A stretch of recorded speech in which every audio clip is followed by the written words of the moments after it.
前几天呢，大兵给各位介绍了一个呼号为 Big Boss 的日本籍士兵加入乌军抵抗入侵的故事。那么很多观众呢在评论区想听更详细的，所以今天大兵就把 Big Boss 的故事重新完整的说一遍。这篇故事最初呢是发表于日本每周新闻网站。Big Boss 当然不是这位士兵的真名。在乌克兰军队中，为了避免暴露真实姓名，或者为了方便称呼，很多士兵都会被赋予一个类似昵称的呼号。这个呼号呢，可能用于无线电呼叫，或者仅仅是作为一个代号。Big Boss 是日本游戏制作人小岛秀夫旗下经典作品《合金装备》的主角，而呼号为 Big Boss 的这位日籍乌军士兵也度过了一段比游戏更加惊心动魄的经历。以下呢，我们简称其为 B 先生。不到25岁的毕先生是来自日本关西地区，他原本是隶属于陆上自卫队精英部队水陆机动团，该部队呢被称为日本版的海军陆战队。他本身就对战斗拥有着极大的热情，在4年服役生涯中，即使是休息日，他也会自行进行战术研究和 CQB 近战训练。此外，他英语也很流利，因此还在水陆机动团充当翻译，负责和美国海军陆战队的沟通，可以说是前途无量。然而，2022年2月24号，俄罗斯开始入侵乌克兰，他从电视和网络上看到了战争的惨状，这让他无法忍受。于是，毕先生不顾家人和朋友的反对，毅然舍弃了前路明朗的工作，准备踏上了异国他乡的旅程。虽然毕先生的英语不错，但是由于要帮助乌克兰，他不得不从头开始学习乌克兰语。同时，他还自行增加了训练量，并通过观看当地视频，收集和分析战场和相关战斗数据，以便进行定向训练。然而，真正的战场相较于和平状态，心理因素是至关重要的一环。毕先生直言，他认为如果在战场上感到害怕，就基本和死亡画上了等号。所以，为了给自己做好充足的心理防备，他还花了很多时间阅读前军人的书籍，学习战斗中的心理状态和生理现象，随时做好万全准备。毕先生在水陆机动团留下的习惯之后呢，让他无数次感谢那段时光。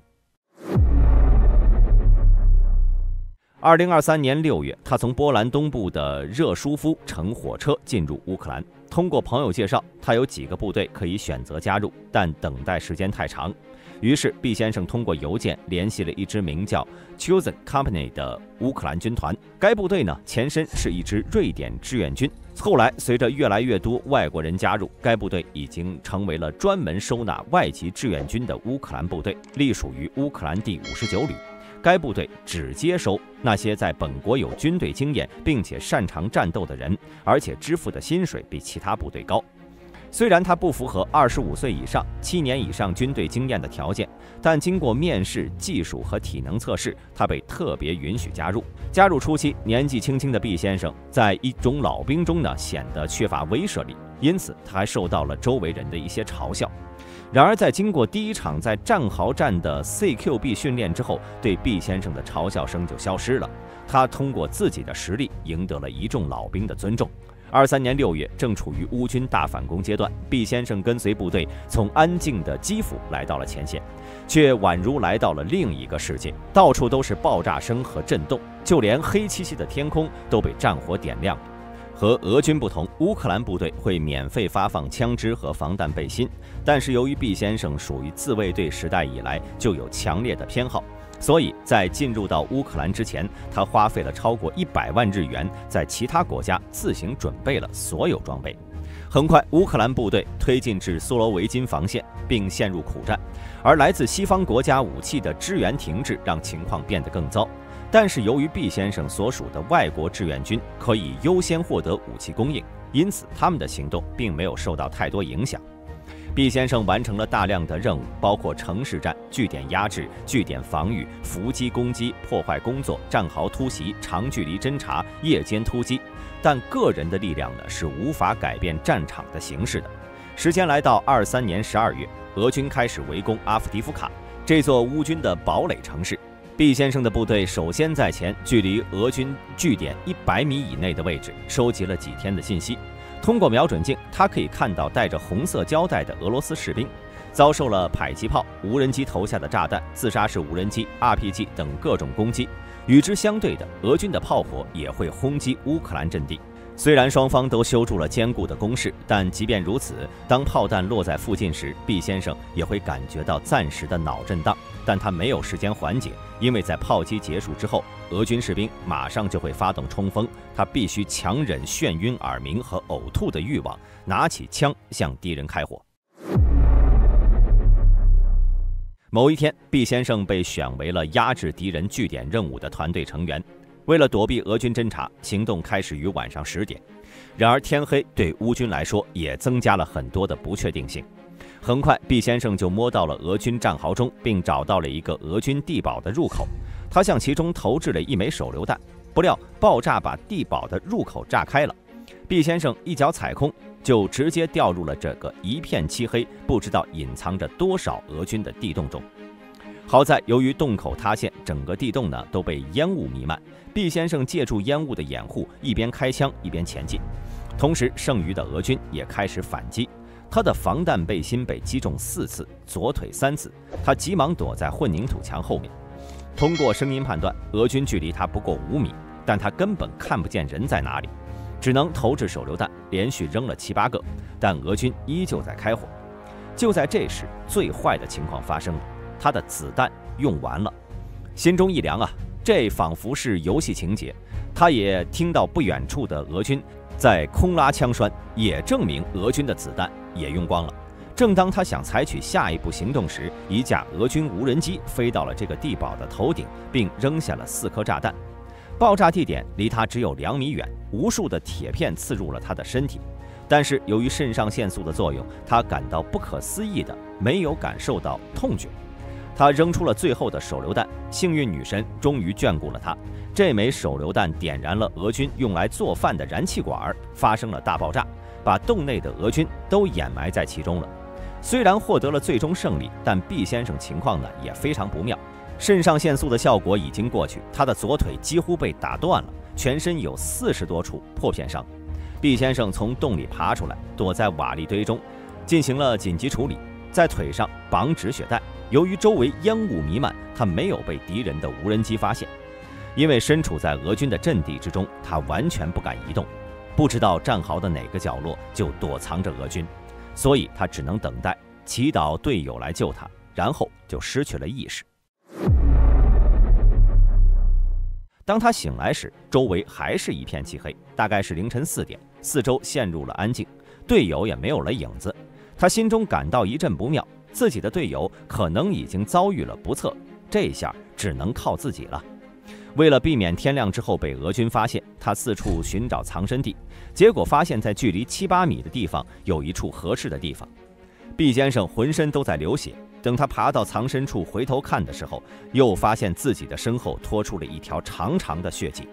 他体力耗尽，又晕了过去。再次醒来呢，已经是中午了。他是被炮声吵醒的，从方向判断，这是来自乌克兰军队，而且越来越激烈。他心中的希望燃起，这证明自己的部队正在朝着他这里推进。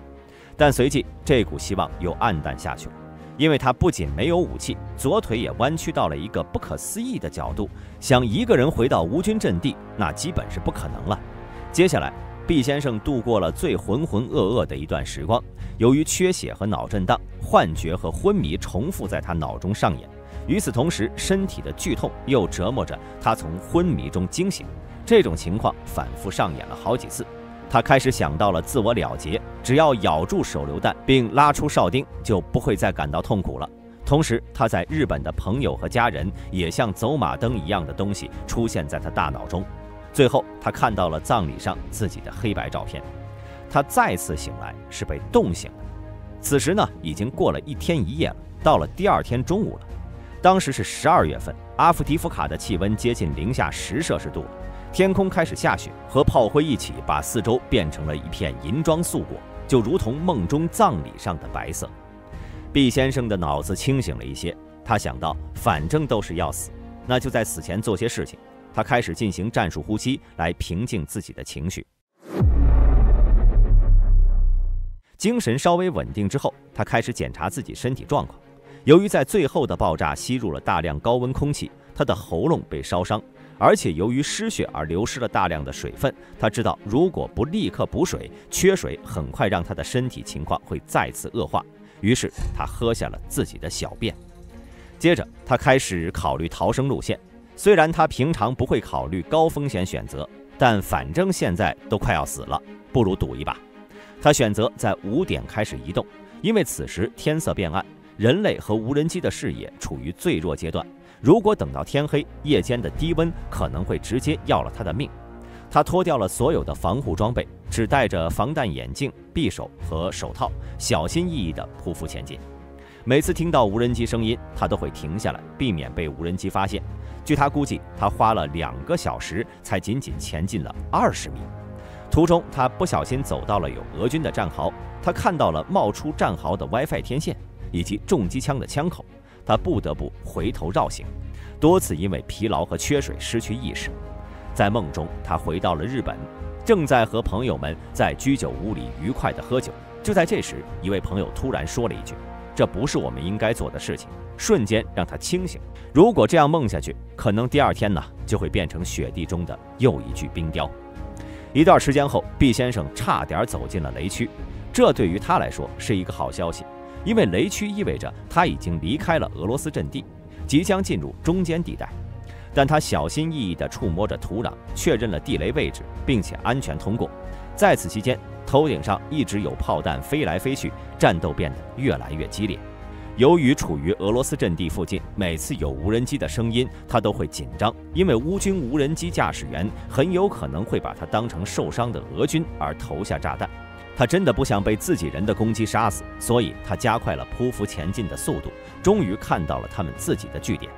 但是要到达那里，他需要横穿一条大路，这很容易受到狙击手的攻击。无奈之下，他绕了大约2公里，然后朝乌克兰阵地的方向前进。大约是在上午11点，也就是他开始离开俄军战壕的大约48个小时后，他终于到达了有乌克兰士兵的地区。当乌军发现毕先生时，他看起来像个乞丐，军服上鲜血和泥水沾满了，又被冻上，早已看不出原有的颜色。但好在毕先生还能说话，通过英语和乌克兰语，乌军立刻确认了他的身份，并将其送往后方救治。然而毕先生是受伤太重了，他的左腿因为长时间绑着止血带，3/4的神经受损，同时还有大量的出血、复杂的骨折，镶在体内的40多块炮弹碎片。医生告诉他，他能活下来是个奇迹，但乌克兰呢却没有能力治疗他，而且他的左腿很可能需要截肢。随后，毕先生被紧急送往德国。手术之前，医生告诉他，他走下手术床的可能性很低了。但幸运女神又一次眷顾了他，他不仅活下来了，还保住了左腿。之后，毕先生的恢复速度令人惊讶。3个月后，他在德国开始了步行康复。2月份，刚刚上任的乌克兰总司令希尔斯基授予了他英勇勋章。该奖章用于表彰在捍卫乌克兰国家主权、独立、领土完整过程中表现出来的勇气和英雄主义的人。今年4月，他回到乌克兰，现在仍在继续治疗和康复。在康复期间，他在基辅公园遇到了一位乌克兰画家。当毕先生告诉后者自己是一位来自日本的志愿者时，画家送给了他一幅忍者画。现在他暂时居住在基辅，还在照顾朋友的狗。医生称这有助于他的恢复。毕先生是幸运的，因为在那一晚，除了他以外，其他4名共同参与行动的队友最终都没有回来。然而现在回忆起那段经历，毕先生没有任何恐惧，反而认为这是一段很好的经历。他对自己也有了新的认识，所以他准备一旦完全康复，就打算再次回到前线。在采访的最后，Big Boss 表示，我不知道为什么日本的媒体不愿意报道乌克兰的惨状。如果同样的事情发生在自己国家，我们会有什么感觉？乌克兰的战斗不是为了消灭俄罗斯人，而是为了保护他们的家人、亲人、朋友和国家。当法律和公理失去他们的作用，数万名乌克兰士兵只能献出他们的生命去捍卫这一切。Big Boss 的故事呢，到这里就讲完了，但俄乌战争还远远没有结束。就在大兵写稿这一天，乌军特种部队终于拿下了沃夫昌斯克的谷料厂。这里曾经围困了数百名俄军，而乌军只能一个个房间的清扫，甚至陷入肉搏战，历时3个月才最终控制了这片区域。该事件被视为乌军在9月份取得的重大胜利。然而与此同时，俄军在顿涅茨克地区加大了攻势，乌克兰困难的局面并没有结束。大家对毕先生的经历有什么看法？欢迎发在评论区。本期视频到此结束，我是大兵，我们下期再见。